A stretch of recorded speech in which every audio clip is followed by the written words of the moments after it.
All right, welcome to session 30 of Classic Metal Class. We've got a topic that Scott proposed, and he's got some pretty strong feelings about, and I think I do as well, and maybe some of you will. And it's something I think is kind of recent in the way that it works in the present, but it's not something radically new. And so we're talking about paid meet and greets by bands, typically after a performance or before a performance, and whether there's any ethical issues involved with that. And it's a big topic. It's become part of, you could say, the business model for a lot of bands that are essentially, you know, working like almost like franchises at this point. And so what is a meet and greet? Well, you get to spend a bit of time in some way with the members of the band that you're into. And it could be anything from actually like sitting down and hanging out or having like an extended Q&A to just snapping a few photographs and everything in between. You might be able to get things signed, you might not be able to get things signed. So we're going to talk about a lot of the variations involved with this. But I thought, Scott, since you're the one who proposed this topic in the first place, maybe you should say a little bit about why in particular you wanted to focus on this. Why is it, a pressing issue? Um, there's a few things with a lot of my students or the people I mentored when they were ready to get uh bigger, like some of them are on tours now. Um, I went to the virtue ethics of being magnanimous, meaning be nice to your fans, and if you've had a hard day or whatever and somebody's bought your album, you should want to sign it, and a picture should not be a big deal. And then there was a story of Aerosmith once, maybe 10 years ago, where people paid $500, and they people for the meet and greet went backstage for $500. There was cheese and crackers and Steve Tyler's microphone stand you can have a photo with. So, there's two things at play here. Yeah. Um, Off the top of my head, first of all, um, they probably just sold out Gillette Stadium, and they're not strapped for cash. And then I go to a Doro Pesh show, and she comes out and she doesn't leave until every person in that audience has gotten something signed or a picture taken, which she didn't charge a dime for. So you hear this argument, oh, this is the only way bands can make money. Now I know Blue Oyster Cult doesn't do it. The flip side of this is I have a student that plays for Jeff Tate, and my student invited me to the show, and of course I was hanging out after, and Jeff Tate comes out, and I said he's right here, and I said, "Hey Jeff, nice set," and he just looked at me and walked past me, like really snubbed me. But then I saw he was sitting down, Ah, and so he wasn't able to. I saw it from one perspective. If he says hi to me, the people that paid the $200 are going to be upset. But yeah.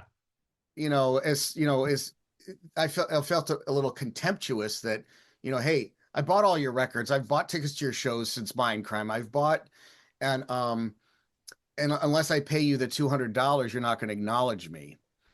So that that upset me because I felt it was a bit contemptuous on his part. Yeah. On the other side, he would anger the people that paid if he hung out and talked to me for free. So I started to ask, is this ethical? If Doro Pesh and all these other bands, or even Dio, um, any of these metal people that will hang out for free, like King's X is another one. They pull out Okay. people for nothing, and they will hang out with you and talk all, and they'll sign whatever. They're happy that you've bought a ticket, and they're happy that you've bought their music over the years. And my question um, is it okay to charge $500 for I'll sign one thing and you can get a picture with me? You Yeah. know? And Um, we're going to get into some comparisons between, I mean, the divergence between what bands do is incredibly vast. You know, when I started doing the research on this, and by research I mean, Googling things and seeing what packages sold for, I was just astounded. I was like, who has got that sort of money to drop on, maybe 2 minutes with a band, as opposed to, like you were saying, these free things and everything in between. And so this is a good segue into talking about, in very outline, what we're going to get into later. So you mentioned, is it ethical, right? And it's not a yes or no answer, in part because there are some matters of, we could say, like on a spectrum or a scale, we got to make distinctions along the way, but it also depends on what ethical framework or theory we're using for it. So I'm just going to give a really quick rundown here, and then we'll talk a bit more about that later. And when I'm teaching ethics classes myself, usually there's 5 or 6 main theories that we'll work with over the course of the semester. So we usually start out by talking about egoism, which is pretty easy to wrap your head around. You should just do whatever is best for you, what, satisfies your preferences or desires or advances your self-interest. And if other people wind up getting hurt or screwed over, too bad for them, unless it would affect you in some way. So obviously you don't want to be a complete jerk, because you don't want to get a reputation for being a jerk, because that would like lower your sales, right? I think about Quiet Riot when Kevin Dubrow was bad mouthing all the other LA bands, and then people were like, "Well, these guys are jerks. I don't want to go see them." And unfortunately, Frankie Banali and Rudy Sarzo, and they suffered as a result because of Kevin Dubrow's big mouth. So that's egoism. And, there are going to be some people advocating that for example, when you did that Facebook post, there's a lot of people who are like, the musicians got to do what's best for them. Screw everybody else. If the fans are willing to pay for it, well, then that's fine. And then another really common approach that we use in ethics is called utilitarianism. And that says we should look at like how everybody who is concerned is affected. So, we wouldn't like look at every single human being on earth for these decisions, but we think about, the bands, we would think about all the other people that are involved with the band, the road crew, down to like the people who sweep the floors. And then we would think about the fans.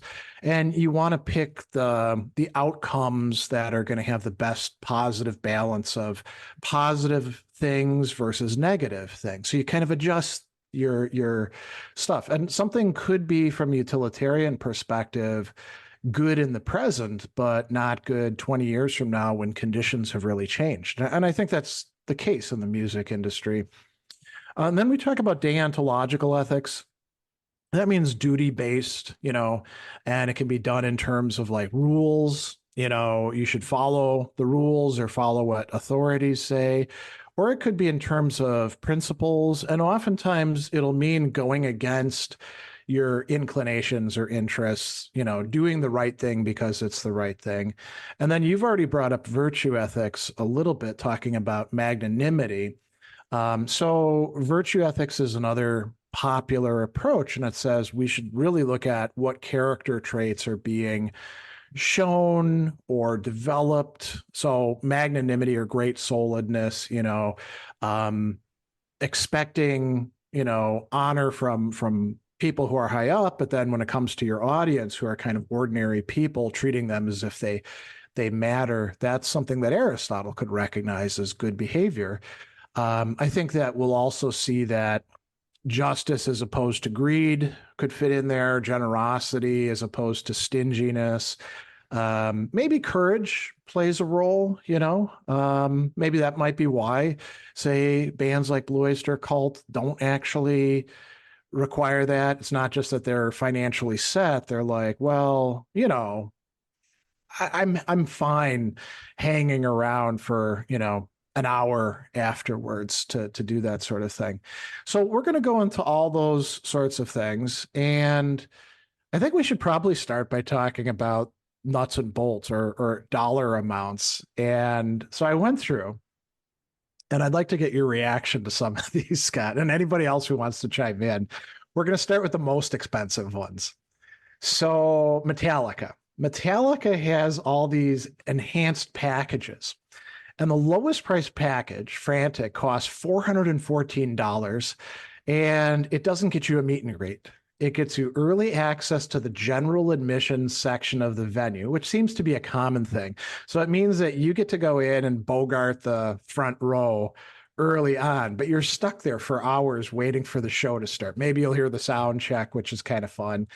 And the only other thing it comes with is a limited edition piece of merchandise and a drink ticket. So 414 bucks to get in first, have something that's been signed by the band. They choose, you don't choose. So what does it take to actually get to meet the band? So this is where they have the Nothing Else Matters Snake Pit experience, which starts at $3,000, actually $3,222. I'm not sure how they arrived at that number. And it includes a meet and greet and a photo with two members of Metallica, not all four members, two members of Metallica, a production tour that's led by a band crew member, and one photo on the stage. And you also get some collectibles like a set list autographed by the band, show posters, and commemorative tickets. So, there's some perks, there's some nice stuff. But I mean, who's got $3,000 to drop for getting to meet the band? I mean, some people do, obviously. Maybe for some people, this is like a once in a lifetime experience. But I mean, so that's the pinnacle I found. What's your reaction to that, Scott? Well, if you read, you probably saw this on the post. And I agree with this in some areas, not just in music, but if people are willing to pay it, it's fine. Now, there's a distinction between what is within your rights, but Yeah, things that are within your rights to do aren't necessarily ethical, right? that's right. Yeah. So, There isn't a complete overlap of what you have a legal right to do and what you have a ethical or moral right, or conversely obligation to do. and of course, I always point to, even with rules, the famous Martin Luther King Jr. letter from Birmingham jail. Even with rules, sometimes they aren't moral. Mm. So thinking about Metallica, I mean, they're set for life. They could sell out stadiums. And they Uh, do indeed. Yeah. they I mean, when do. they play here in Milwaukee, it's at the Fiserv Stadium, which is our largest possible venue. Mm-hmm. Yeah, I think. I mean, to me, yes, of course, it's in with their rights to. They could say $10,000 and you get nothing and like it, and they're within their rights to do all that. But you know, my thought on that is, um, well, first of all, I think it does divide the audience, because there is this what do we keep calling it? The unspoken contract between you and the audience. Right. So And, it's kind and we used to have that in the past. Like some people would have backstage passes and others wouldn't, right? Or you could get like tickets in the front row. But I think you're right. This creates an even greater divide between those who can and those who can't. And I kind of think the backstage passes thing. Okay, obviously there was some of that based on like um attractiveness and sexuality. If you were a woman and you're dressed kind of scantily and all that, you might get a backstage pass, whereas the guy might not. But it wasn't just money. Now it seems to be just money, and that does something to the experience. yeah. So I mean, is the first thing we're going to say is, for what was it, $3,000 for the? 3,222. Yeah, That's no, the you're not. lowest that's the lowest package that gets you a meet and greet. There's others that are more expensive, believe it or not. So just because I know some people in some of these bands, I've hung out at the meet and greets, not paying for it, but I know the guitarist, Yeah. and these people will come in and well, I'll just say, uh, I was at one with Night Ranger. Okay. Jack Blades, like when people came in, they were already like posed for a picture. And You mean Night Ranger was? Night Ranger. Okay. So I think they were $500. Don't quote me. I didn't have to pay it, but Yeah. the person basically came in, stood in front of them, went like this, and got a picture and a hello. And then they were scurried out for the next person to come in. Yeah. I mean, should you call that a meet and greet? The opportunity, because you are meeting the band in a way, but the interaction is so truncated and it's like mass produced in a way. You're getting out of the way so the next widget can come down the line and they can take the next picture. Yeah, so these are the ones that I have an issue with because, like as I've said on that thread I put up, and you notice I didn't respond to anybody. Yeah. But they said this is the only way bands could survive. I That's not true. Doro Pesh, like I said, she waited after her show for free, signed everything everybody wanted, took pictures with everyone, um, and that showed appreciation for the fans. Everybody really appreciated that. The And it other looks like you mentioned Dio early. It looks like, I mean, he's been gone for quite a while now, but it looks like that was his practice as well, even when he he did, was huge. yeah. So then the question is, I have to say that I do know it often it's the management that'll do that. But if you're as big as Metallica, you have some say in it. I mean, if you're, That's you true. know, so, So but Mark has an interesting remark here, something that we're going to come back to later. Actually, Tanya has one that we'll talk about a bit later as well. So Mark says, I would say for a band as big as Metallica, you need to make the price high enough to screen out the kooks and trolls, but I don't know how successful that would be. There's probably a few rich enough to pay for the trivia of meeting Metallica, even if they aren't sincere fans. And actually, there's a couple issues there that people did remark on. One is, yeah, there is a kind of screening function when you give things away for free. And it doesn't have to be meet and greets. It could be anything you want. It could be services or stuff like that. There's a tendency there for two things to happen. One is you do get kooks and trolls coming in, and they're taking up the time that you could be spending on other people who are more deserving of your interaction. And if you do charge people, that tends to eliminate some of that, right? So there are some, guitar lessons, right? If you, Scott, were to go out and say, okay, free guitar lessons for anybody, anywhere, you would have some real nutters who would take you up on that and totally waste your time.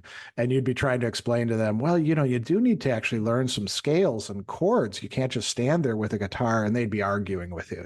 So eliminating that is okay. That there's an argument there, right? I mean, although that assumes that people with money aren't pains in the asses. Well, that's the second part, right? So somebody remarked, and they were talking about this screening thing. Well, rich people can be jerks too. They just have the ability to afford this sort of thing.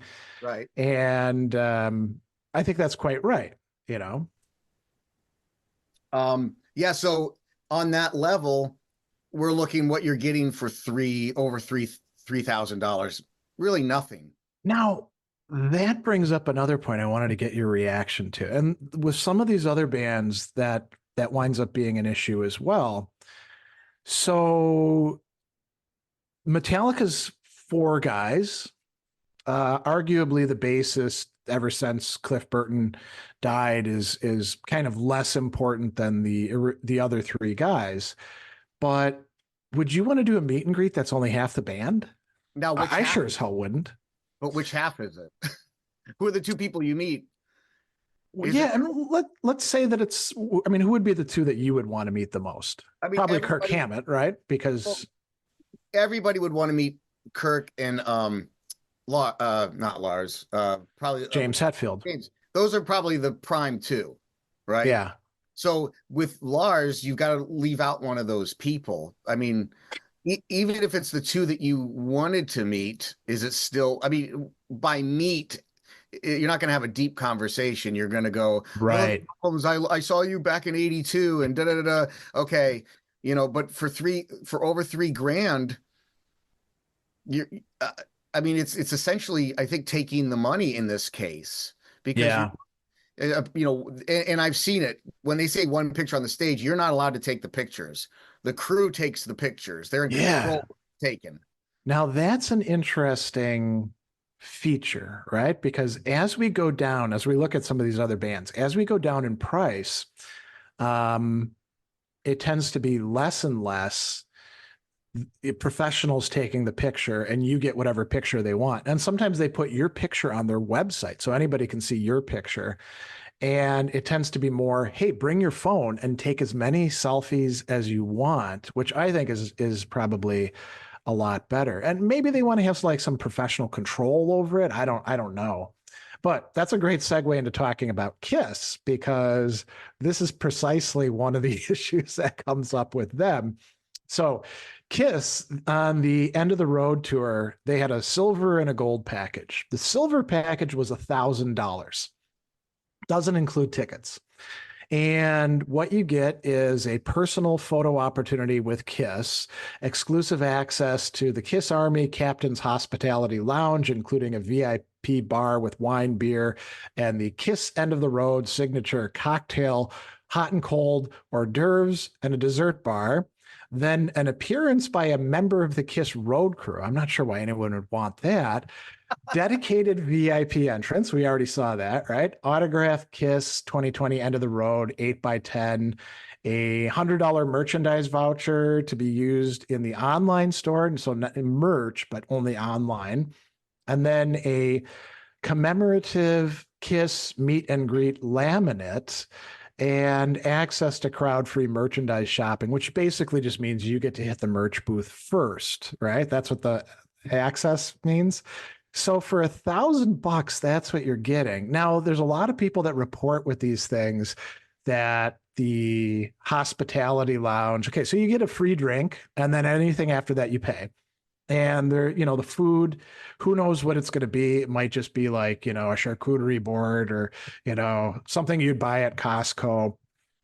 But the personal photo opportunity. So a lot of people, when I was looking at this online, they reported their experiences with this. You would get one photo, one pose. And it's exactly what you were talking about. The band is already lined up. You walk up there, you're in the middle of the band, a photographer takes the picture, and now you get the hell out of there. So there's nothing about like getting to chat with um, Gene or Paul, who I think most people would be going there for. I'd actually want to talk with Tommy Thayer because he seems like a pretty cool guy. Um, and Gene Simmons, from what I can tell, doesn't seem like the kind of person I'd want to talk to at all. Actually, just as a side note, so as I was doing the research for this, my oldest kid, Kat, and I were talking about it together, and we are talking about Kiss, which is one of Kat's favorite bands since childhood, and we're talking about Gene Simmons, and Kat was like, I don't think I'd want to meet Gene Simmons, and I was like, well, what about Paul Stanley? And she's like, yeah, I don't know about that either. And I was like, well, I mean, he seems like a nice guy. He's not really. He goes along with all the Gene stuff. And Kat was like, well, that's actually worse from an ethical perspective, you know, taking the appearance of being the good guy and letting Gene take all of the heat for the business decisions that they make. Because this package, both of those guys, they cleared it. So, for $1,000, I would actually want to like interact a bit. I don't want to get pushed into a photo lineup. I mean, you may as well be taking pictures with cutouts of them, it would save everybody time. Or you could have like one of those big things and you just put your face in and then they take a picture like that. Yeah. So But there's a couple above that, aren't there? there are, yeah. There you can get the gold package. I think there might have been another one, and then you get a little bit more. But this is the one that's listed as like the lowest tier meet and greet. So that's why I wanted to have it in there. Mark says the factory line photography session would kill my enthusiasm for any band, I think. Yeah, and that's kind of what people were saying, mostly on Reddit. They were like, "Yeah, I was looking forward to this. The experience was kind of alienating. I didn't really like it, you know?" Yeah, which you said earlier in your example, the long term, well, when we talk about egoism, Yeah. where you, where I think you said that that's a thought I wasn't aware of, but I like the fact that unless it's bad for you, and that could be in the long run, right? So you charge all this Yeah, stuff, yeah. you make all this money, but in the long run, you have displeased fans and your reputation goes down. Now, I'm not sure they're in a position to care, but that is kind of, and then just to be the person that can't afford it or can't even afford a ticket, but a diehard fan, you're excluded because you can't afford it. Um, Yeah, that's right. And ticket prices for going to a Kiss show are, or a Metallica show for that matter, are pretty high, you know. I mean, you're not going to find them for less than $100. And that's usually like the nosebleed section, or grass seats or stuff like that. that's before If you, Ticketmaster. oh, true. Yeah. Everything's verified resale. So you go to see Metallica, you're paying over $1,000. Yeah. And the band's already been paid, by the way. That's how it works. So Ticketmaster, the band gets paid for the show, and then it's up to the venue to recoup. But then Ticketmaster has their hands in it by, people are willing to pay the 2 grand, which is a weird thing too. That comes up with the conversation of just because it's within their rights doesn't mean it's ethical. Yeah. Let's jump down to Ace Frehley. So we're talking about Kiss, right? Um, Arguably the person who's had the best career post Kiss. So he has a VIP experience package, and it's $500. And this includes a backstage in-person photo op with Ace Frehley, a personal item signed by Ace Frehley. So Kiss isn't signing items, Ace Frehley is, but it excludes musical instruments or parts. You can't bring in your guitar or something like that. Hmm. You get a laminate, which we saw before, signed set list, and then a pick set, which is kind of interesting. And they tell you it's $15 value, so they're not, they're honest about what it's worth. And then 3 signed photographs. One is from the 70s with the smoking guitar. Another is the Spaceman promo, and then there's an Origins promo. So it's all older stuff, but three signed photographs, each of which are listed as being like $50, $60. So you're getting quite a bit of merch with it. It doesn't say like how much time you get with Ace Frehley, whether it's shuffle them in, take a picture, send them on their way. Um, you get the idea that he's probably a little bit more relaxed about that stuff than Gene Simmons or Paul Stanley would be, because they're very much businessmen, and it doesn't appear like Ace Frehley is a great businessman. you know, he seems much more content to leave that to other people to handle. So he needs babysitters, he's But that needing. might actually work in favor of the fans, right? He's not going to be like looking at his watch and like, okay, you got your 2 minutes, get out of here. Yeah, and I guess I just come back to the question: how could people above, equal, or less than can afford to, if you bump into them on the street, they're happy to take a picture. But Oh, I know yeah, for yeah, people personally where they've told me I'm not supposed to sign or take a picture ever yeah, unless somebody's bought the meet and greet. That includes if somebody sees you at the store. And that's a tough position to be in because, yeah, and that of course, we always talk about the unspoken contract with the fans, and showing them contempt would anger them. And it kind of well, becomes a catch-22 in that situation, right? So if the management decides the musician yeah, take the brunt of, oh, I met so and so and they were a jerk, they like when Jeff Tate, blew me off. All he had to say was thank you. But I get it. People were in line that paid two, three, $400 to have one item signed. yeah. Um, I think that that aspect that you're talking about, um, so there's a sense in which you could say, well, they're a star, they're way above all of us, right? And we want to keep them up there, kind of inaccessible.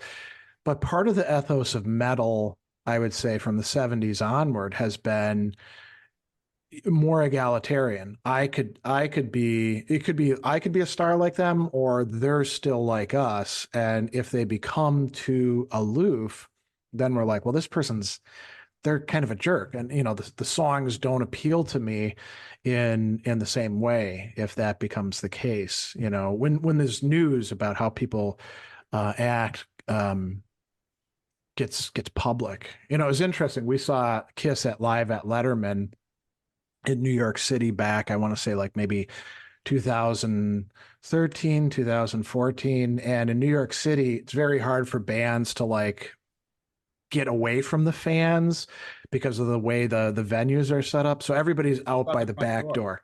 Yeah. Well, they were going out the back door to their to the limos, and there's like a different limo for each guy. Yeah. And Paul Stanley, Tommy Thayer, Eric Carr, all you know, like shook hands, chatted with fans, took a couple pictures. And there weren't like, hundreds of people back there. Gene Simmons put a towel over his head so he wouldn't see anybody and just like went straight to his limo. And people were like, yeah, that's just Gene. That's the way he is. So the other guys were more willing to engage, but it was probably in part because they couldn't avoid it. Right. Well, I mean, Gene did. Yeah. um, yeah, I mean, I know the meet and greets have always been expensive um, with Kiss. I mean, I don't know if they were the original ones because, they're always, Charge for meet and greets. I mean, they, Yeah, you never know. That's a I good mean, one. is it better not to have meet and greets altogether? I don't, because that was back in the day. Remember in the 80s when we were seeing concerts, Yeah, there was no Twitter or anything. You didn't know what they were up to. You didn't know what they were doing backstage. And only if you knew somebody you could get backstage. exactly. Yeah. So, um, so this it's kind of relatively new. I mean, there was no meet and greets when we were growing up. Yeah. Um, Well, there were actually. Part of the research that I was doing, they were in different venues. Like the biggest possible venue was record stores when a record was being released. but that was free to attend. Exactly. Yeah. So you're saying that you weren't saying there weren't meet and greets, there weren't paid meet and greets. Right. I mean, Yeah, that was yeah. just those were more album promotions.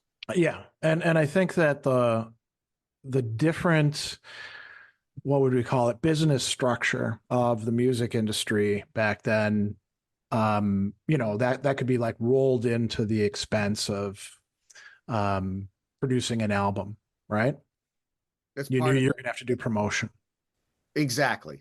Yeah, yeah. It's part of the back then record companies would give you a chunk of money to record and tour. And this is the other thing people don't realize. A lot of musicians didn't make money off of record sales. The record sales, Their the managers did, the companies well, did. yeah, well, the people that made the investment Yeah, yeah, were recoup their money from the album sales. Only if you were like Bon Jovi with Slippery When Wet did you start making a lot of money because they couldn't print them fast enough. But and that makes sense. If somebody gives you $500,000 to record an album and puts you on tour, and you don't have to invest a dime, it makes sense that you pay those people back, right? sure, yeah, Right now, you've taken that out of the equation. I don't know, with big bands they can afford, or capital might invest in the album. So there's no real payback. So the argument that people, bands, they're not making any money off records anymore. Well, not all bands made money off records. that's true. So, Let's talk about a couple. So we've been kind of, oh, this is too expensive. Let's talk about some bands that I think are kind of doing it right, that are charging. okay. So, we could contrast Metallica with who? Megadeth, right?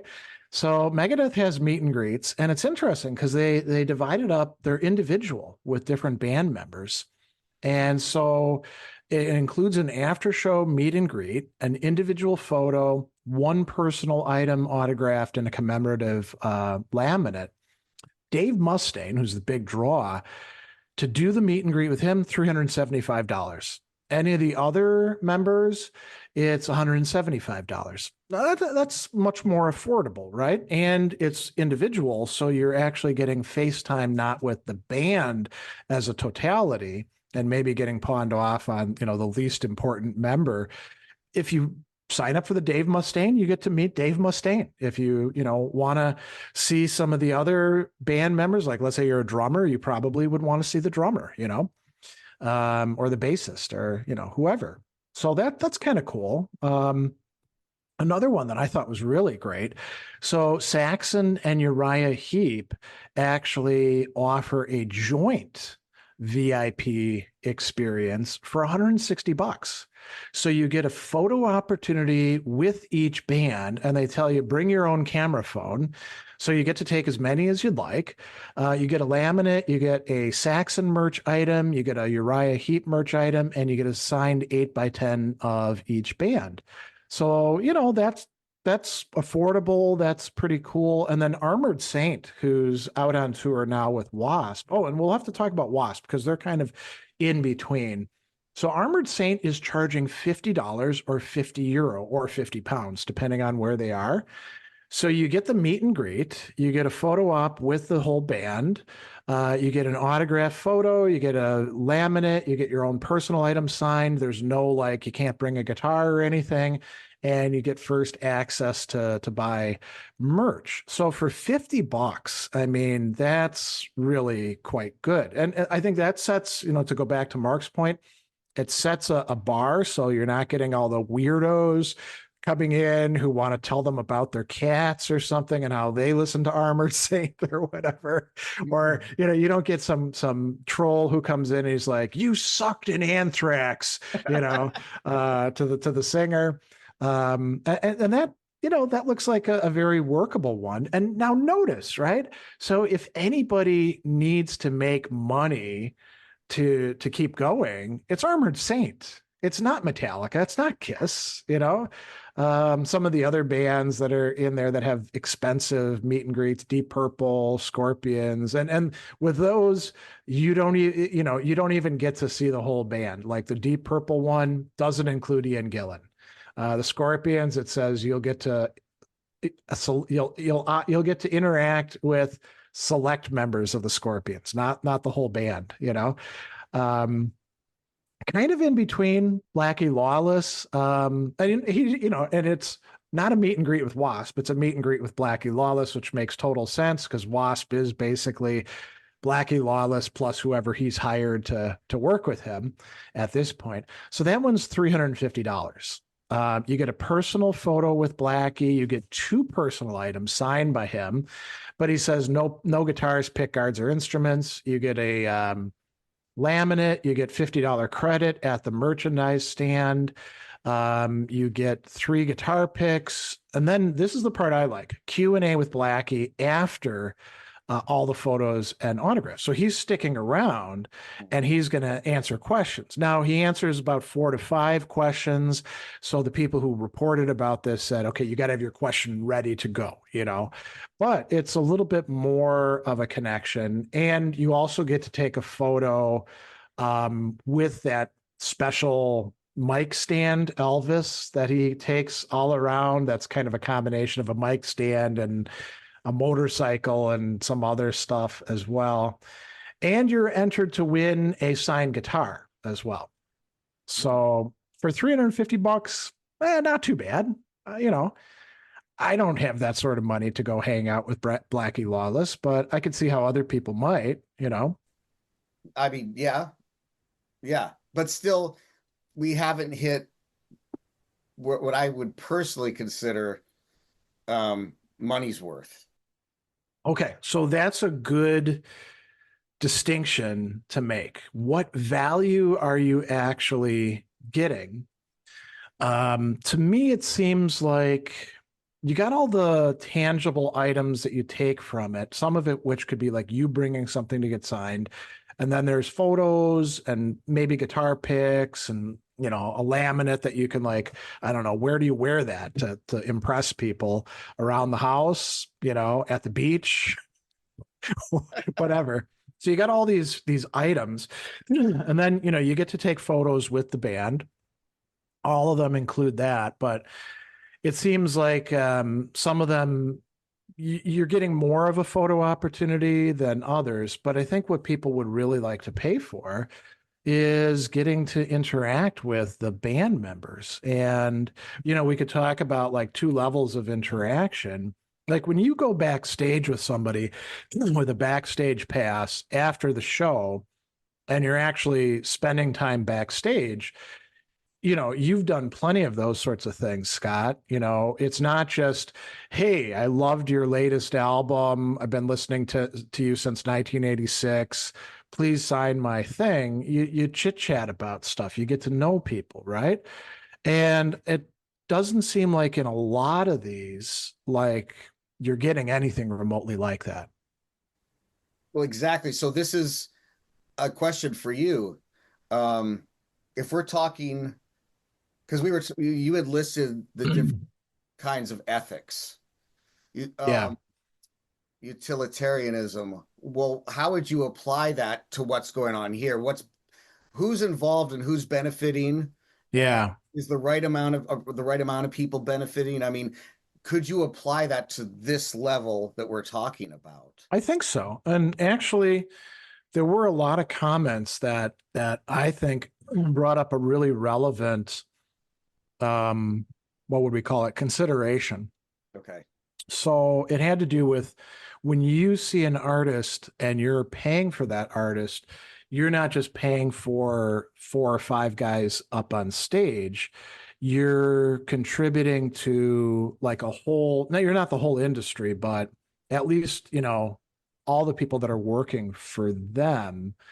So, where was it? Somebody was pointing out Yeah, that it was on my thread.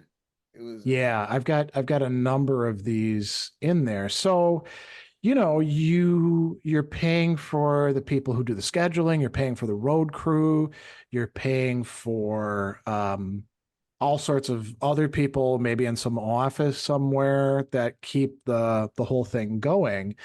And obviously, this is going to differ from band to band. So, Armored Saint is running a lot leaner than, say, the Scorpions or Kiss or Metallica, right? They don't have as many people working for them, but they're still professional musicians who have roadies and stuff like that. And this allows them to be able to pay those people.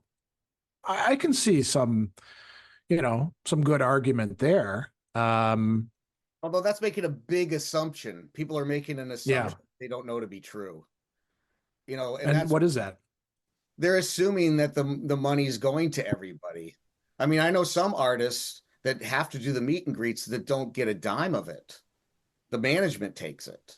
Um, Oh, interesting. so what I see a lot of people jumping at the record sales, all the usual suspects for arguments for this. Yeah, yeah. What, where did they get that the money's going to the crew? Where did they get? I mean, the crew is on the road and they didn't sign up, go, hey, you'll get paid. Well, but let's see how our meet and greet does. You know, Yeah. like you either could afford to go on tour or not. I think the meet and greet is kind of built in now to the business model. Like, and Mhm. so this is a conversation we've had a number of times, but it's good to bring it up again because there's always somebody who doesn't realize this. In the past, you were making a lot of your money on album sales, and then you'd make some Oh, money on, yeah, and then on ticketing, on merchandise that you would sell. But album sales were, you know, like in the 70s and 80s, that was the biggest part. Maybe tickets were about the same, you know, depending on the band and how often they toured. But now you're not making anything unless you're a huge artist. You're not making anything on album sales because, you know, you're not usually getting big advances. A Right. lot of people don't even listen to a whole album. They just listen to a song, streaming it. Streaming doesn't make the artists much money. So where can artists actually make their money? Well, ticket sales, merch, and then this other factor of offering some premium interaction, some premium connection. And a lot of what they're offering is indeed merch, but I think it's getting to spend time and take photographs with the artist that's been now built into the business model. And I think that's part of why you see contracts where the artist is told, hey, you're going to do this. You can't talk to anybody outside of this because otherwise you're going to lower the value, right? Right. And maybe you don't make any money on it. You're just expected to do it, you know? Well, let's make a distinction here. There's a deal with bands like Metallica and Kiss, the top tier bands. It's called the Yeah. 360. And if you have the 360 deal, you're paid an obscene amount of money flat rate. Yeah. Um, and I think I don't know if the meet and greets are just part of um paying back if they want to consider that an investment. People get the 360 deal, they get it because they know they're going to generate a lot of money, right? Right. They'll invest because they know there's going to be return on investment. Right. But you have to be top tier to be the 360. So there's a Yeah. distinction with, a band that's the 360 deal and, maybe like a regional band. Um, Although I don't know many regional bands, some do that do meet and greets. I mean, it's got so weird that tribute bands have done meet and greets. That means people will pay $200. How does that actually work? I I know. mean, do they have to play so let's say we take a Kiss tribute band, right? Because Right. you've got these iconic characters and they're in the makeup. So a guy is dressed up as Ace Frehley. They've just done a whole set at a bar or something like that. They're going to hang around for 30 minutes to meet with people, or they're going to go backstage. Do they have to pretend to be Ace? I, I don't know, but I've seen like we have a AC/DC tribute band, and Okay. I guess the disturbing part isn't that they offer it. The disturbing part is there's people, grown adults, willing to pay $200 or $300 to meet a cover band. Yeah, that I is mean, kind of weird. we have to take a look at the culture too. you know, what people value. What people value these days is extremely different than, say, 15, 20 years ago. Yeah. I was But just thinking, like so one set of tribute bands that we've talked about in the past when we did some discussion about those bands in a session is all female versions like Paradise Kitty for Guns N' Roses. I the forget what Iron the one Maidens, Judas Priestesses for Judas Priest, the Iron Maidens. Now, I could see going to a meet and greet with the Iron Maidens because they are phenomenal musicians. um, you know, doing Steve Harris's stuff on bass for the bassist is just, I mean, that's not like doing Duff McKagan's stuff, right? or I don't know, Cliff, what was his name? The guy from AC/DC who just played root notes, Cliff Oh yeah, yeah. Williams, you know, she's a phenomenal talent. And then the singer who can sing Bruce Dickinson's stuff and hit those high notes like him and go way down and it's got that power. I'd like to actually talk with them. That would be kind of cool. It's funny. I have Got two Paradise Kitty. I wouldn't be interested in talking to them at all. two of my former students have been in the Iron Maidens. In fact, one, Yeah, it's a real talent factory. yeah, I mean it's in the LA scene. So they came through Providence a few weeks ago, and my student invited me, and yeah, they were great. I mean, it's a tribute band, but it's a lot. It's got a unique status by It's got a virtue unique of, thing. Yeah, but yeah. because it's an interesting thing that a bunch like women are doing this. And I had a friend in a band called Blonde Jovi, and they did pretty well. Yeah.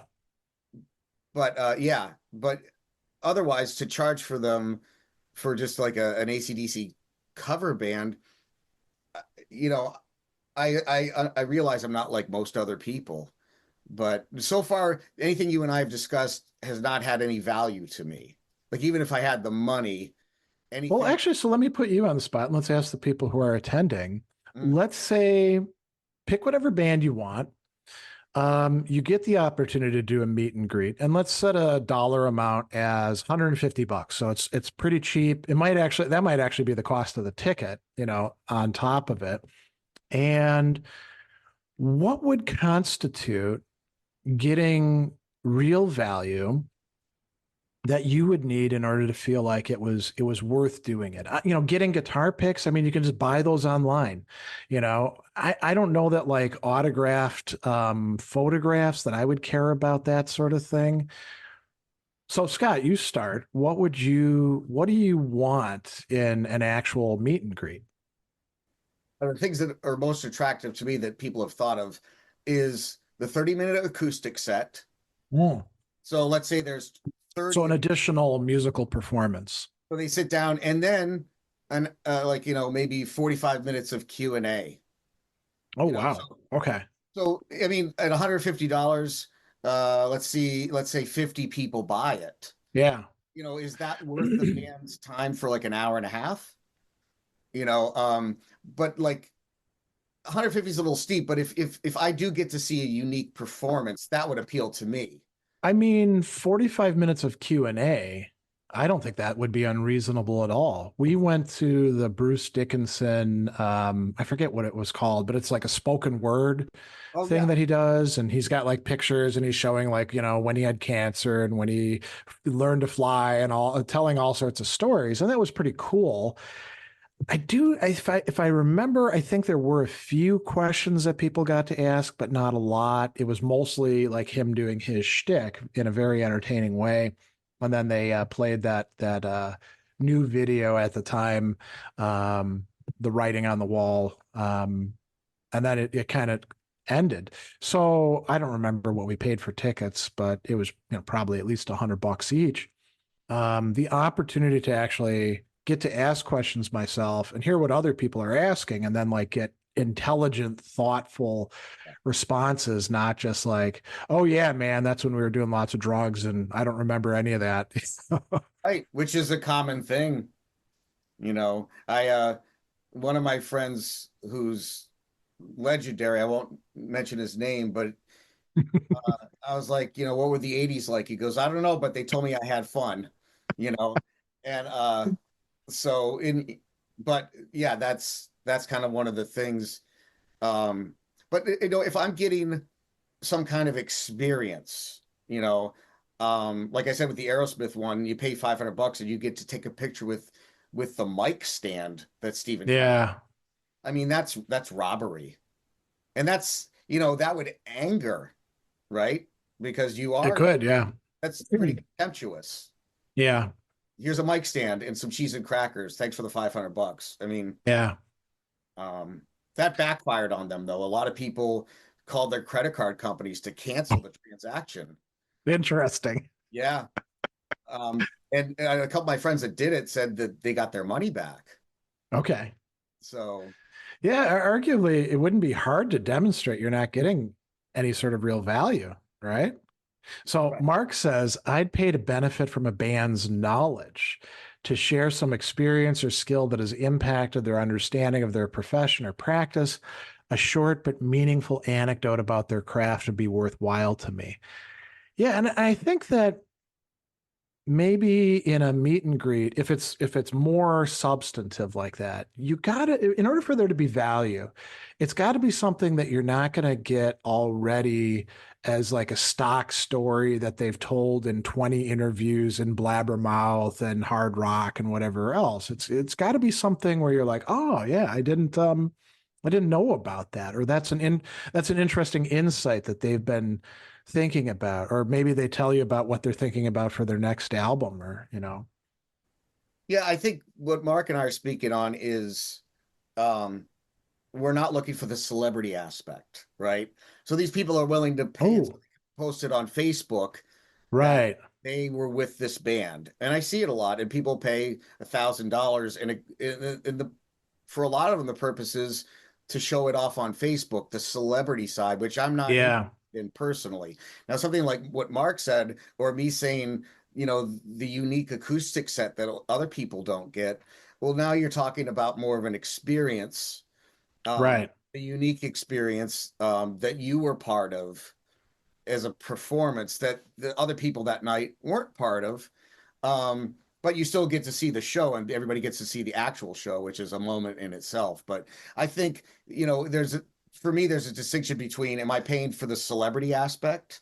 Yeah, yeah. They can kind of walk all over me a little bit, or am I paying for, as a fan, like, um, some insight to what their experience was, almost like I they th haven't their thought, but I think the celebrity aspect reminds me of people paying for celebrities to show up at their parties, oh yeah. and like they're required to be there for 30 minutes, do some selfies, chit chat with people, and then they get to like get the hell out of there. And there's no reason that they would have been at that party if they weren't being paid. Yeah, I mean, but that's different. It's okay to well, it's not like you're at the show, um, charging, money to, but you scoff at someone on the street. Hey, Yeah, your new yeah, album, I really think it's a great album. Will you sign it? No. I mean, yeah. that's tough for me because as a performer, and I'll tell this quick story, and I'm not going to mention her name, but about 15 years ago, I was backstage with um, an artist, and she sold a meet and greet, but then decided she didn't feel like doing it. Oh, So the fans got mad, but so what they did is they all gave the CD covers, right? And she was sitting in this chair, slouched down with all these CD covers, basically doing this, like drawing a line, throwing it on the floor, drawing a line. And yeah, yeah. awkwardly, I was the only other one in the room. I just happened to be in there, like, and she looks at me and she goes, "Were you in the opening band?" And then before I could say anything, she put her hand up and she goes, "Doesn't matter. I didn't hear you anyway." Oh, And so, and I'm like, well, and everybody's like, well, their time means something and da da da. Well, do we have a responsibility?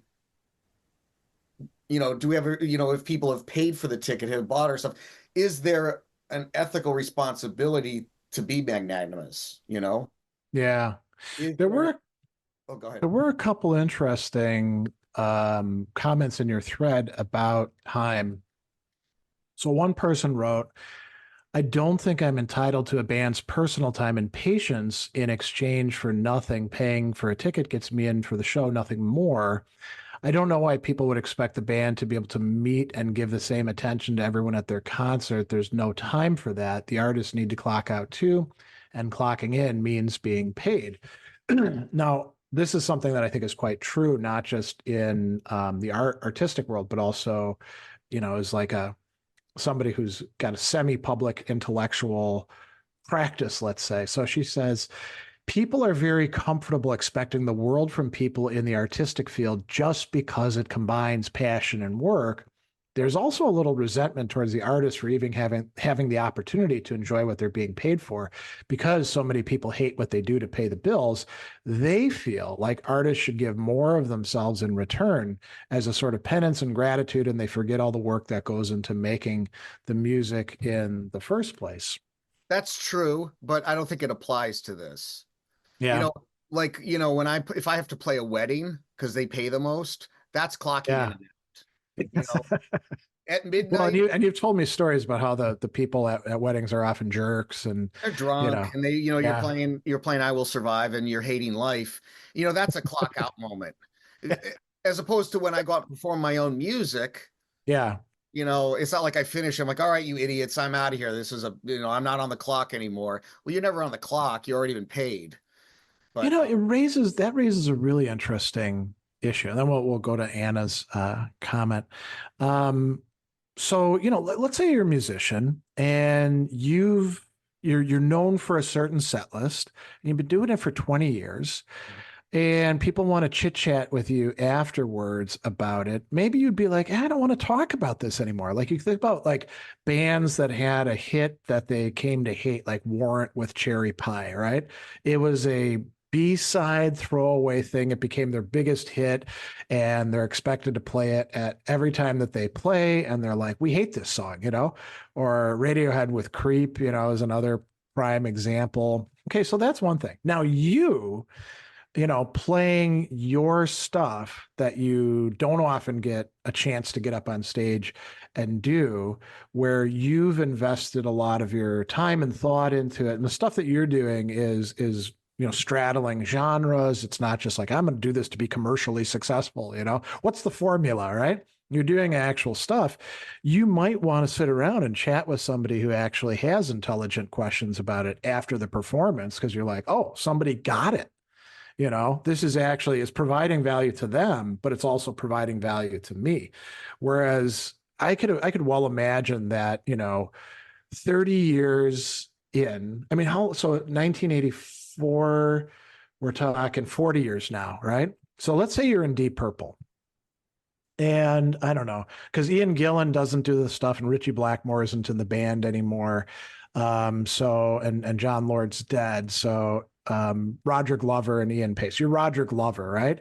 And you have the 1000th fan coming up to you and being like, telling you a joke about knocking at your back door. And you're like, those jokes were boring by 1985, man. We've done like, I don't know how many other albums after Right. Perfect Strangers. You want to talk about something interesting, right? There, so some of this would be sort of like the fan is expecting you to be wherever you are in time and to be enthusiastic about your music, but you might not be. It could just be, hey, this is what we do. I wish you've talked many times about bands that do or don't support their most recent album. If you've got a new album and you've brought it out, so you're Judas Priest, right? And you've just brought out Invincible Shield. Do you really want to chit chat with people who are like, oh man, I want to know all about the Green Manalishi, you know? I mean, Maybe, yeah. maybe not. I mean, yeah, I mean, I will say there's a difference between how I act with people if I'm playing a cover situation, like at a Okay. corporate function, right? I'm playing cover songs and people don't care who's on stage as long as they hear songs they know. Yeah. And then the drunk people want to like talk your that they owned a guitar once. There's a difference between that and then me performing original music where people intend Yeah. to paid a ticket to come to hear me. Yeah, I get asked annoying questions, but they don't know that. So for me, I'm as cool as possible. I don't try to evade anyone. Of course, it's different if you're in bands and you get. I'm not comparing myself to like Paul Stanley who has to deal with a certain thing, but does that come with the territory? Does that come, Mm. what's the responsibility as an artist? I mean, Yeah. you could be a jerk like Richie Blackmore. That's within your rights. Doesn't mean it's ethical, right? Yeah. Yeah.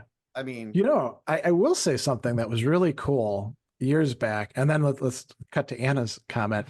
So we saw Judas Priest, Saxon, and Black Star Rider here in Milwaukee. I want to say it was like 2017, maybe.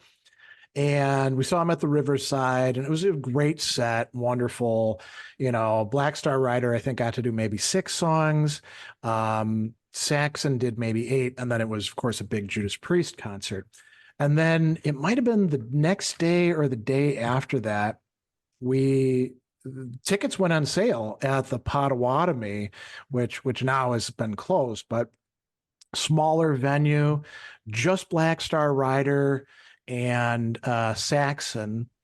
And so they got to do longer sets. But the really cool thing was Eddie Trunk was there, and he did not a meet and greet, but a Q&A with the band members like Biff Byford from Saxon, Scott Gorham from Black Star Riders. I think those were the 2 main guys on the stage. And people got to ask questions. I mean, Eddie started out asking his own questions, of course, because he's a big celebrity, but people got to ask questions from the crowd. And that was before the actual set began. And it was such a cool experience. And this is a good segue into what Anna's saying. I think some kind of meaningful, significant interaction that lasted more than a few minutes might be worth paying for, like a 30 to 60-minute discussion where you'd get to have a conversation with the musicians.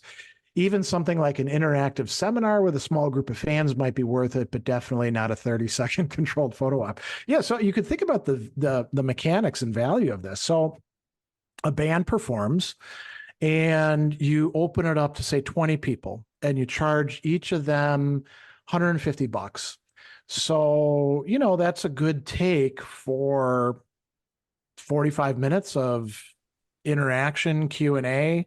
Doesn't mean they have to answer everybody's questions, but even let's say it's an hour, right? So that would be what, $3,000 an hour? That's pretty good money. That would make it worth it. And I think people could say, hey, I'm not one of like 50 people there or 100 people there. I actually had the chance to like raise my hand and ask a question. Even if they didn't get to your question, you'd probably feel like it was worthwhile, right? I mean, so I want to ask you, and I just want to point out, Anna, I think it's Dr. Anna now, I think. Oh, Uh, good. Congratulations. You'll have to specifically tell us what, I don't want to get it wrong, but I pick her brain often because she knows a lot more than I do about ethics and all that. And Okay. maybe I'll ask the two of you your take on what would you say ethically about this thing between, but if people pay for it, it's fine. Yeah, there were quite a few comments where it's almost like caveat emptor, let the buyer beware. They're like, once somebody decides they're going to pay for it, that's it. No more consideration needs to happen. And we don't say that with necessarily every single product. We're not like, well, you chose to buy those tacos. The fact that they were filled with lead, that's not our problem, man. we have certain standards, right? And we don't really like in the music business, people can do a crappy concert and most likely they're not getting the fans aren't getting their money back, right? So I'm not, I can see where some people are coming from. Namely, they've assumed that, hey, we've got something like a totally free market. If agents want to purchase something, it's a rational decision on their part based on their preferences. But that's not the real world that most of us live in. We don't inhabit, perfectly free markets where there's perfect information and nobody's ever being tricked or coerced or anything like that. So I'm not sure. It seems like the people who say that typically say it with like an edge of anger or disdain, like, you dummies, how can you expect this not to work this way? Almost like if you have, if you take a different moral position, like there's something wrong with you. And I just think that's off base and says more about those people than it does about the actual problem. And then I don't know if Anna's typing, but I actually talked to Anna about this topic a little bit, and she brought Kant to my attention. Yeah. And I don't know much about Kant. I know you talk about Kant a lot, but one of the things that stuck out, um, let me get this right. Um, Using someone for a means to an As end. as merely a means, yeah. Yeah. Yeah. So is that happening here? You know, I think that in a lot of these cases, it is. It's the reduction of the fan to somebody who's willing to pay, and then I'll be happy because I get the money, and not a lot of value is being provided. And if so like the assembly line of, okay, take a picture with Kiss, now move on. We're not doing two poses. There was actually like a discussion about that. Somebody wanted to have two poses with the band, and Paul Stanley was like, we're not doing two poses. Get out of here. You're definitely treating them as a mere means to make money. Now these other meet and greets, like the ones with Saxon and Uriah Heep or Armored Saint, or definitely ones where they're not charging and they're saying, hey, I'm going to stick around for half an hour before I have to get on the bus and you can pick my brain about something. Um, I think then you're another way of talking about it is you're treating people with respect. You're treating them as if they actually are human beings. Kant's formulation is the distinction between treating somebody merely as a means and treating somebody as an end, somebody who can make decisions, have, dignity or human value. And so, there's always the possibility of doing that. And some people want to say in business ethics, oh, Kantian ethics, too hard. You can't do that sort of thing. It's too demanding. And there's actually a guy out there who made an entire career, Norman Bowie, by writing books and articles about Kantian business ethics and Kantian capitalism. And it'll say there's certain things you can't do. So if we get away from like the music industry and we're thinking about like a factory, you know, keeping open books would be part of that so that you're not just like laying people off, big surprise.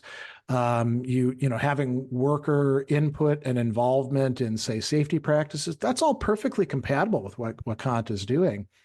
And you could do that in a way that's like respectful of other people's status as human beings within your organization, but not do it in relation to others. So like you could be the band and be really good to your road crew and management and everybody else, but treat the fans like crap as just to be exploited, right? And that wouldn't be okay from a conscient perspective. But the fact that some people are doing it right shows that you can do it right, that it's a choice, right? So I actually think that Kant is quite useful here, you know. Um, and I think that we typically call that the second formulation of the categorical imperative. Act always so as to treat humanity and yourself and in others never as a mere means, but always as an end. When I'm talking with my students about this, and I don't know if Anna does this with hers, um, I will use my example of teaching them and getting paid to do it in the first place, right? Because I'll say, okay, we got this distinction, means, ends. What if I treat you as both? Because I'm not here in the classroom teaching you out of the goodness of my own heart, for no money. I don't show up in the classroom unless I've actually got a contract and I'm being hired for a semester to teach this business ethics class or something like that, right? So I am treating you as a means to my having a livelihood, but I'm not treating you as a mere means. I'm not just reducing you to you're just there to provide me with money, or it could be other stuff. I could be like, I need to be the sage on the stage and have people listen to me. This is wonderful because I've got a bunch of 18-year-olds who have to listen to me and respond in the way that I do. So that would also be treating them as a mere means. But if I'm thinking, okay, we're going to study Kant and Aristotle and whoever else because this is actually good for you, and we're going to do it in a way that's respectful. I'm not going to talk down to you. I'm not going to make you jump through unnecessary hoops. I'm going to treat you as a rational agent who has human dignity. That's perfectly compatible with charging people money. You know, there's probably a point where it's too much money to charge them, right? So, like if I with my students at Marquette University, I'm getting paid through the university. If I was like, okay, there's going to be a surcharge for my classes, an additional $500 if you want to pass the class. Now I'm treating them just as a means, right? So coming back to this, I think it's possible to treat your fans decently, but you'd have to resist certain temptations, you know? You would have to like, and this is another good thing about deontological ethics. You have to say, this is the principle that I operate in accordance with. And even if I don't feel like doing it today, I'm going to do it this way because it's the right thing to do. It's really interesting, this topic, because I've been in the business so long. Um, I kind of think, well, would I do this? Is this something that Oh, I would yeah, do? yeah. And I forgot we studied something. What was it? What was the moral? thing. If whatever I do, as long as you're okay with everyone else doing it Well, too. that's also Kant, right? So Oh, that's the universalization, the first formulation where now formally it goes like this, and most people don't, apply it in this way. Act always on the maxim that you can at the same time will to be a universal law of nature. Now, I don't know that a lot of people store that in their head and do that, but we do it in more intuitive ways. We're like, okay, well, what if everybody did this? I mean, it's the sort of thing that your mom said to you when you were a kid and, you wanted to do something wrong. And then she said, well, what if everyone behaved that way? And you're like, well, not everybody does. And she's, yeah, but what if? yeah.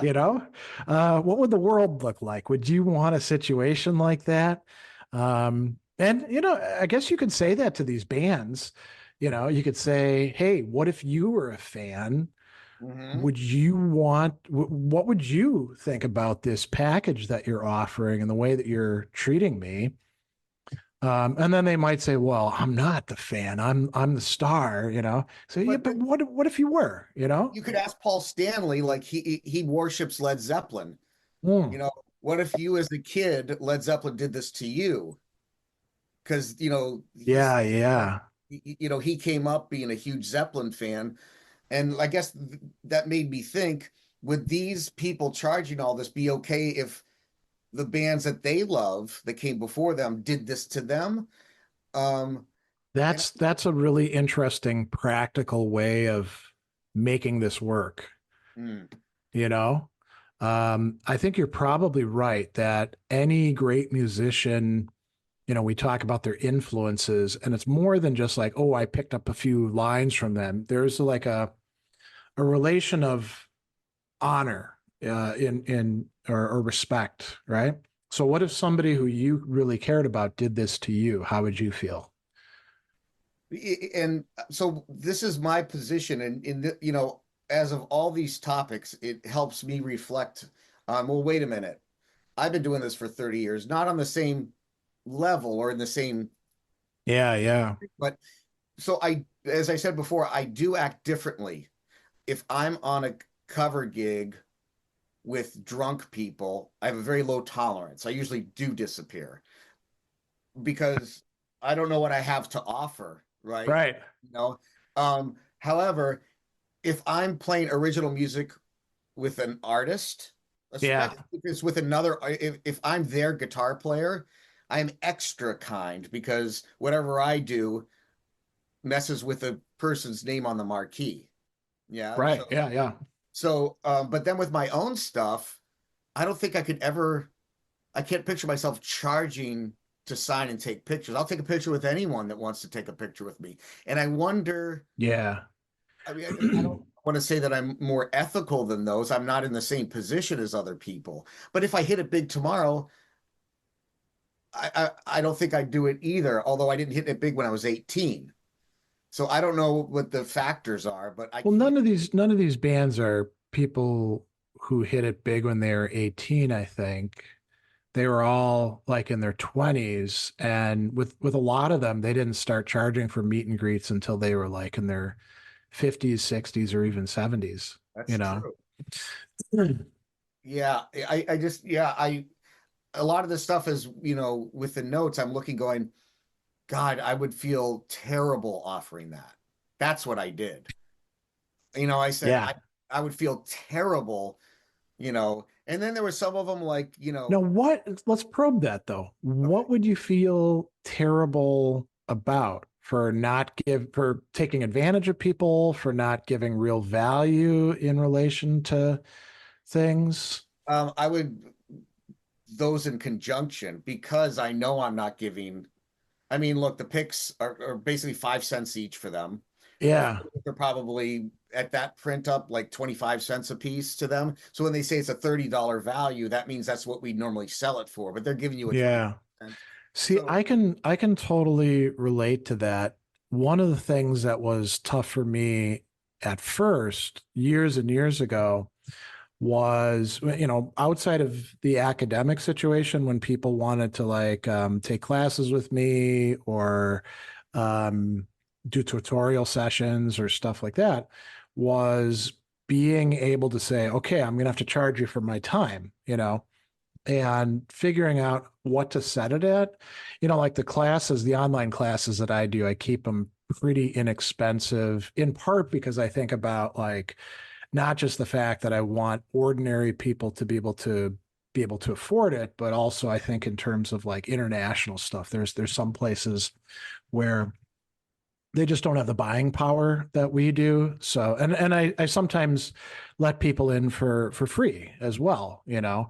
I don't do it as like I don't just advertise that, but there's some people that I do that with, and it's tough to figure out like how to calibrate it because I could probably be charging considerably more, but I don't want to do that because that seems exploitative to me. And I've actually had some people that are like, "Hey, you stupid idiot, you should be charging, this amount for that." And I'm like, "Yeah, but I don't think I'd feel okay with that, So I have you a know?" question for you then. So let's say, I mean, this notion of charging for your services is okay. So let's take Yeah. you charging a lesson, a one-on-one Hmm. lesson with the ticket sale of the show. So each person's paying for something. I'm buying the ticket, therefore I've paid You're for the part of a show. crowd experience, yeah, and a Now, performance.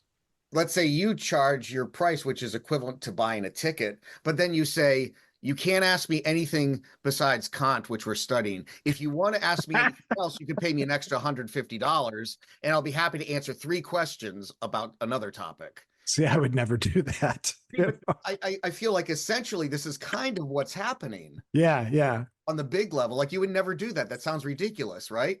So like Or for let's even make it more ridiculous. They get to take a selfie with me, but it's in a Zoom conversation and they get to do a screenshot and I charge them $25 for that. You'd be like, what's wrong with this guy?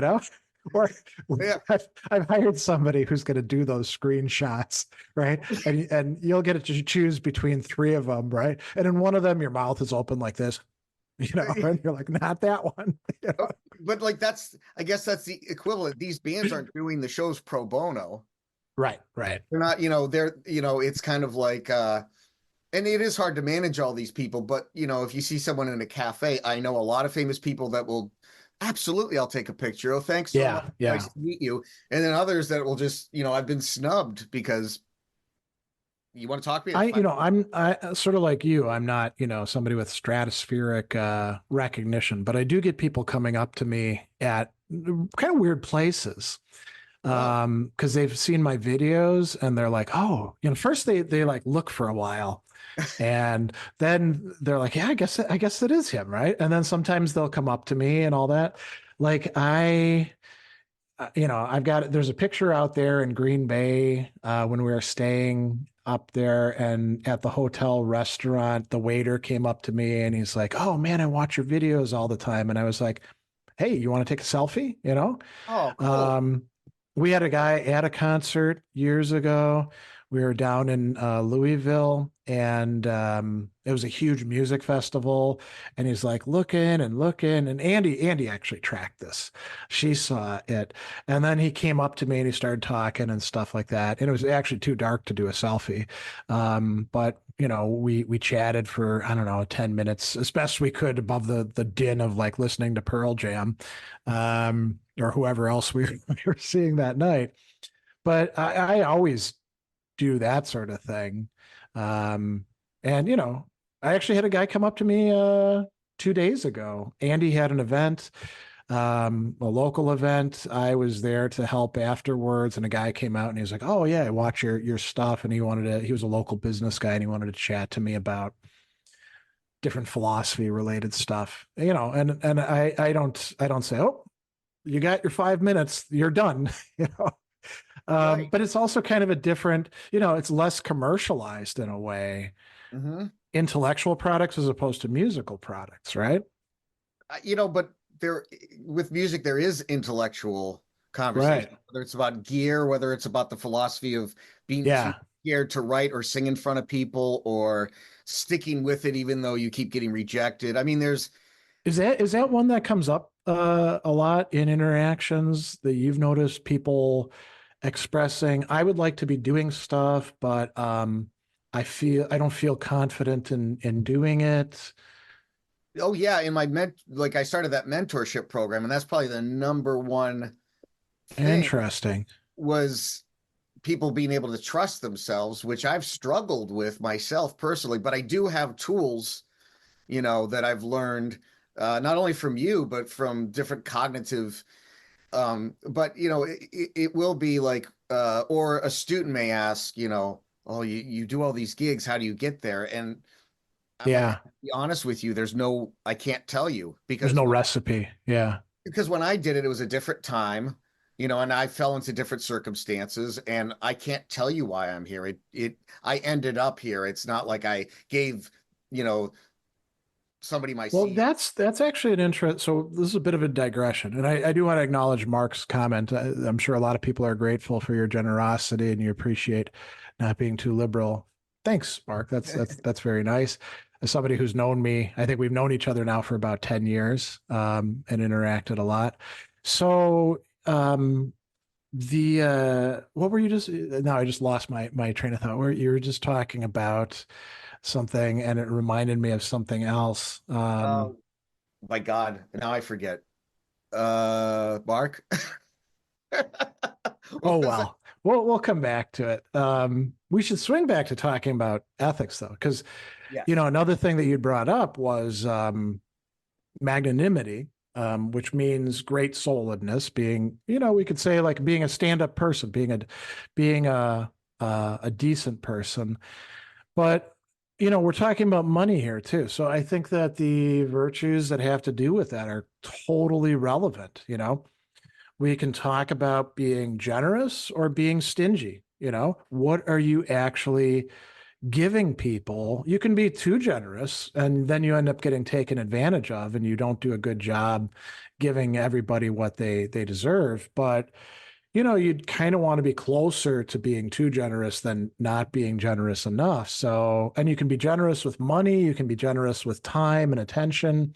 If you're doing a meet and greet and you're like, just on your phone, while somebody's talking to you and you're like looking at, I don't know, your Twitter account and you're like, oh, I just got to do this. You're not being generous, even if you're giving them 20 minutes, if it's not 20 quality minutes. Yeah, and being on the phone kind of says you don't really matter. Yeah. I care more about this than, and it's uncomfortable to talk to somebody while they're not paying attention to you. And, then that's what a jerk, they were just on their phone the whole time. They didn't even look at me. So, Yeah. um, yeah, so you can't say because you offered the meeting, I mean, that you're being generous. You have to actually, if somebody paid $1,000, my first concern is, you know, I do that with my students like every semester. When they work hard, I say you're getting your money's worth. But I also find it my duty to do my side, whether they practice or not, Right. to give them their money's worth. Now, whether they want to take what I'm showing them, it's up to them as long as I feel like I'm giving them their money's worth.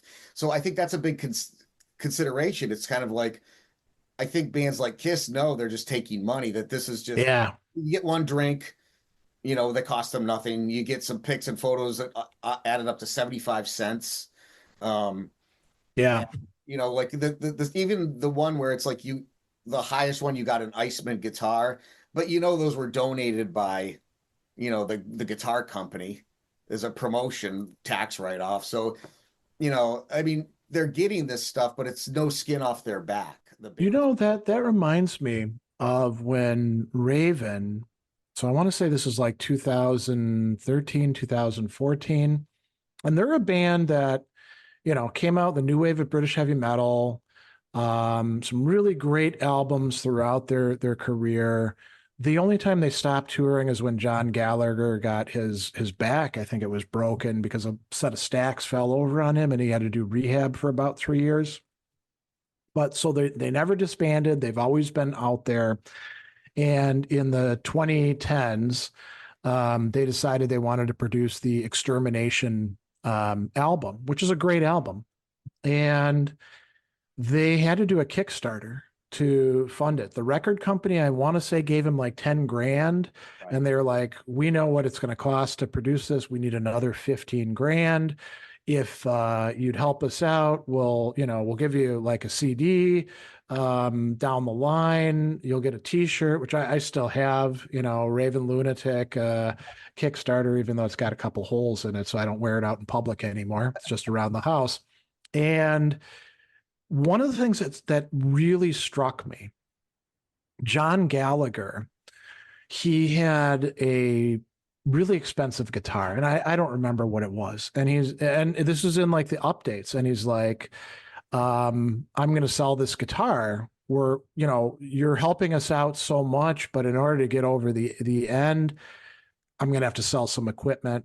Um, this is our like skin in the game. And to me, that was really impressive because you knew that it like he felt it, right? I mean, like what all those guitars behind you, is there one that you'd be like, Jesus, I don't want to part with this, but Yeah, gotta sell it. there's a few of them, and I do sell guitars, but there's some every time I go through the cases, I'm like, no way. Yeah. Like it's funny, is it up there? The black Stratocaster, I'll never Okay. part with that because I've worn that guitar out. I bought that in 1990. It's a 70s, it's a 78 Strat. And that guitar has so much cigarette smoke and stuff from clubs and sweat in it from my 20s. That was the only guitar I practiced on and the only guitar I Yeah. gave. So that's got too much sentimental value, no amount of money. I mean, I have my price, but selling it for what it's worth, uh, that's a big part of my history. So I couldn't part with that one. Yeah. And So circling back to this, I mean, what does that actually show? It shows, as you mentioned, there's this commitment or contract between bands and fans. And what does that require? It can't just be one way. It can't be exploitative. There has to be a sense of we're all in it together. And when you lose that, something pretty important is gone now. yeah, yeah. I mean, when people say, like you read the comments, well, they're not on the clock anymore. Yeah. This isn't a desk job, first of all, and you have to think about, you know, uh, do I have responsibilities or it's my choice? What do I choose to do? I mean, the people got in their car, drove out, paid for parking, probably bought a few drinks, bought Yeah. your albums, and is it a big hassle to give them a little of your time?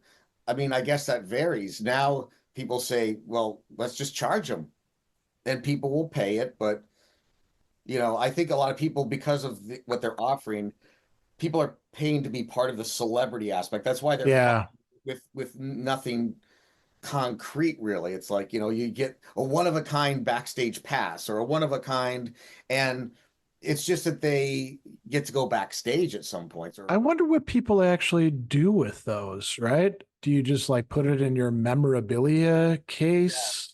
And when people come over, you point at it and you're like, yeah, I went backstage with Dokken or something like that. like hang Because them up.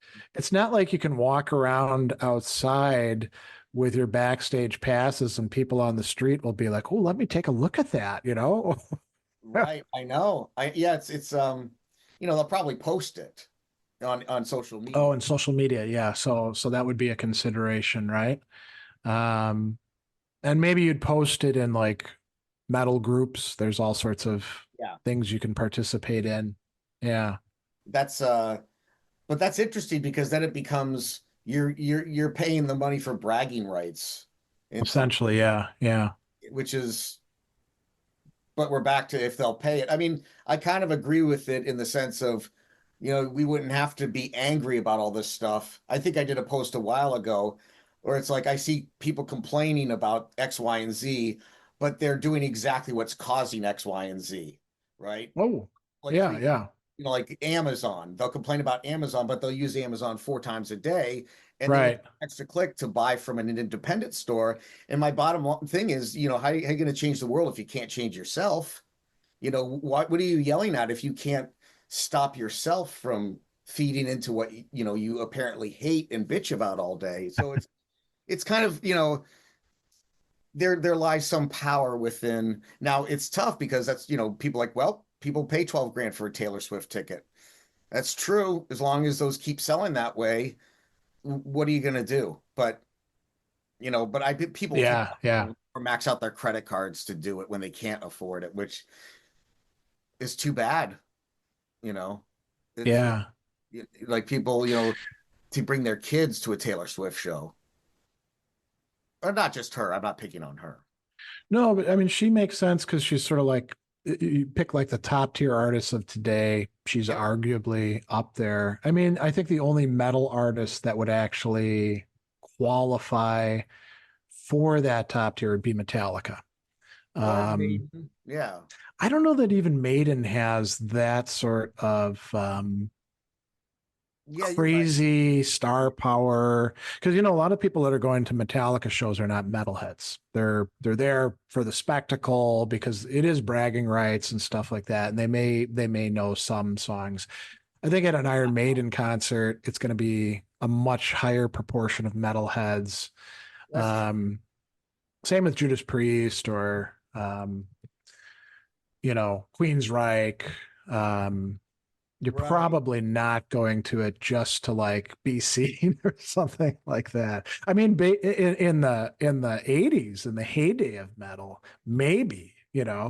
oh, it's the new thing in town. We got to go check these out. But, I think today probably not quite so much.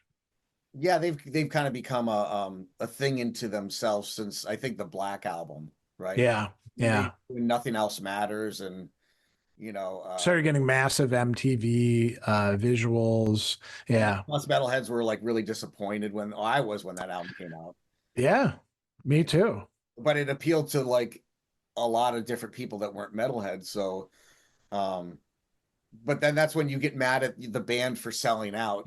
You know, you used to relate to me, now you just sold out. Well, and I think that's a valid concern. There's different modes of selling out. It could be exploiting people with meet and greets where you're like, yeah, this is not the ethos of the band. Like, I mean, if Iron Maiden were to do a $2,000 meet and greet, you'd probably be like, what's going on with these guys? The ethos of the band Is it? doesn't Yeah. doesn't fit that. That's a really Um, good point. I would be surprised if they ever charged for a meet and greet. And I didn't think of that. That's in something to consider. in my research, apparently they don't do meet and greets. Right. And that's one way around the entire issue. And if you don't do meet and greets, that leaves you more open to being able to do the spontaneous fan interactions, right? You can just like hang out backstage, or if you see people in public, say hello to them. Right. Exactly. Yeah. And I know people like that. And then at the same level, I know people that are not like that. Yeah. So that's why I always say in the end, bands don't need to do it to survive because, you know, even, talk about Blue Oyster Cult, they don't do meet and greets. If they bump into you on the street, they'll talk to you, buckle talk. Yeah. So they're not doing it and they don't need it. Doro Pesh doesn't need it, apparently. But so the point is when I put that post up, there's a lot of assumptions thrown down there that people don't know about. Well, they're doing it because X, Y, and Z. Well, you're just throwing Yeah. it. Yeah. You don't know that. And if so, you need to name a specific band that is doing it for that reason. You can't just throw down something and say this is how it is because you're creating that. It's Right. you're putting that in the equation and it doesn't belong there. You- Yeah, I mean, with most ethical issues, we gotta get clear about what the actual facts are of any particular case, right? And then we need to yeah. make important distinctions. Is this band doing exactly the same thing as this band? Probably not. And something might be okay doing it this way, but not doing it this way. But I think a lot of people want things to be very black and white. Either it's good or it's bad. And maybe some of that, hey, if people are willing to pay for it, comes from that as well. And an uncomfortableness with lingering with the question and saying, okay, what's actually going on here? And something could be depending on how the economy changes. It could be okay to do in one decade and not be okay to do in another decade. Right. Um, I mean, we've talked about this before. Ticket prices are exorbitant these days. Although, if bands want to play hardball, I mean, look at what The Cure did Right. recently. We saw them out in Ohio. I don't know, I think that was last year, maybe, or the year before, and Ticketmaster was going to charge like a ton of money, and The Cure were like, "Hey, if you're going to charge that, we're not going to go through you. You're not going to get a concert at all. So you need to put these tickets down." And Ticketmaster caved, you know. And that's And interesting because I think they said they made the rule that if somebody sells their ticket, they can't sell it for higher than what it was purchased for. right, yeah, that's another good rule. So it shows that, people who say, "Oh, you just can't do that sort of thing." No, That's what I sometimes you mean. can. I mean, it's true, Live Nation is a monopoly, but it would take the top tier artists to stand up against that in streaming because Yeah, we hold all the power. Well, we hold power as a mass, but asking everybody to do something is a bit harder to do. But it's also, I don't know, is it right to put it on the artist to save the day? I mean, they're getting their 365 deal. Spotify's paying them a ton of yeah, money yeah. to use their stuff. They're not going to pay. Well, I'll say this, and this may be a bit of a digression. I think the healthiness of the music scene depends much less on the top tier artists who are doing fine no matter what. And it's more to other things like the people who've been out there for a while. So take Judas Priest, for example. They still do need to tour to make money. They're comfortable, but they're not that comfortable. And they've paid their dues, they've put in the time. They deserve to have a livelihood. And that's great. And then you've got the up and coming bands, and there has to be a way for middle tier bands to consistently make money in order to have a healthy music scene. And you've also got to have the ways in which younger artists who are following in those genres can actually make money. And you think about like the importance in the 70s, 80s, even 90s that the club scene played in allowing bands to make money, especially like in England. The whole new wave of British heavy metal. All those young bands were going to workman clubs, cheap arenas, stuff like that, touring around, and that's how they not only made their money, that's how they got good at playing to crowds, and that's where they honed their profession. Um, Very and true. so lacking that sort of whatever you want to call it, ecology, we're kind of making it difficult for good music to get rewarded and produced and fostered. Mhm. So, we might only see the effects of this a couple decades down the line, the ultimate effects, but it's pretty tough, I think, I mean, you've talked about this many times. Yeah. The music industry has radically changed, and it's not Dude, easy for yeah. newer artists to consistently make money. It's because people value different things. Just as an Yeah. insider thing, um, from time to time I look for representation or management. And a manager's job or management is to get your band or whatever to the next level, right? They've got Yeah. connections, they've got this, they'll take 10 or 15%. And the last two people I had discussions with, um, they asked me two questions. Do you sell out rooms? Well, no, I don't, if I did, I wouldn't be talking to you. Um, and then their second thing is why should I care about you? Which is interesting because I know what they mean. To sell, it's not about the music. You need to sell a story these days. That's why there's no Okay. bands these days. Look at the charts. There's no bands. You could sell gossip and soap operas with people, right? That's what American Idol is. You need a story to be on there because Right, right. audience needs some kind of emotional connection to you to tune in and pay that dollar to vote for you. And that's kind of what the business has become, where people are less concerned about the art of the music, more concerned about the celebrity of the music. And that's a Yeah. problem for bands these days where people don't want to risk that $15 to hear something new. Whereas you remember in the 80s and 90s, you just go, you'd hear about somebody good playing the club, and you back in like 87, you paid the 15, $20. And if it wasn't good, it was still an experience. Well, and you might actually be a regular at that bar or club or something, and you see that there's going to be a band, and you're like, well, I'm going to drink here anyway, so may as well pay the $5 cover and see what's up. Yeah, so And if then you, if they were good, you go buy their tape afterwards. yeah, and that's what happened. Now, like it's some kind of, I always say, I don't see, there's not really a middle class in music. That's a good way to put it. Yeah. Yeah. There's not a middle class anymore. I remember in Boston, even the bands that weren't signed could play a room and have lines out the door. And they're not signed, but they are known as a killer band, and people always go see them. And Yeah. you know, Well, and a lot of the bands that later on we saw become, very successful had to go through that stage. Um, think yeah, about the LA scene. I mean, Rat comes out of Mickey Rat, which is just playing in all these clubs. Van Halen got their first contract for an album based on demos that were all coming out of songs that they were doing in the clubs. Now they had Gene Simmons looking them over and recommending them, which helped, but that was part of the progression back then.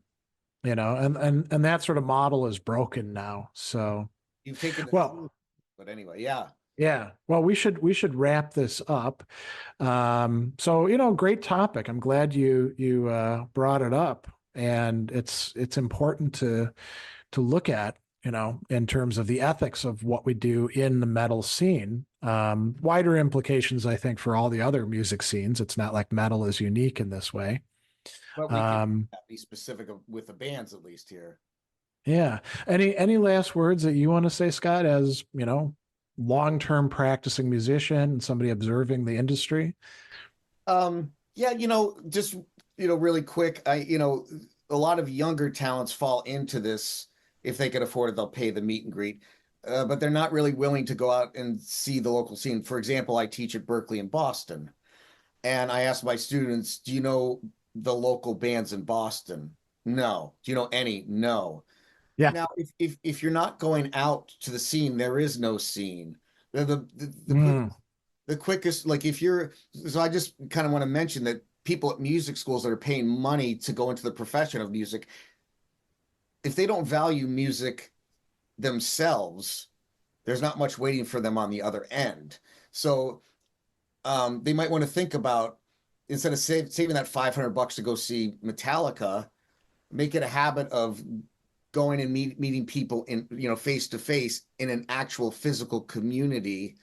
Um, and that's how you can nurture what they're doing. Plus, if you're a band starting out, I would say go in with that mindset of, if yeah. someone's going to come out and see you, and if they're really going to like your music and stuff, it's not like you owe them everything, but it doesn't hurt to be nice to them. It doesn't. Right. Right.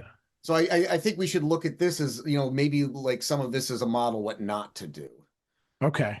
You know. Yeah, that's a great way to think about it. With a few exceptions, like what Armored Saint is doing, Oh, right. great. What Saxon is doing and Uriah Heep, I I think think you is give a value, right? So yeah, yeah, if you're not just taking their money, if you think about, if I were to buy this, would I be happy? yeah. I think that's a good way to put it. All right. Well, great last thoughts, and thanks to everybody for coming in. Thanks, Mark. And Good to see you here.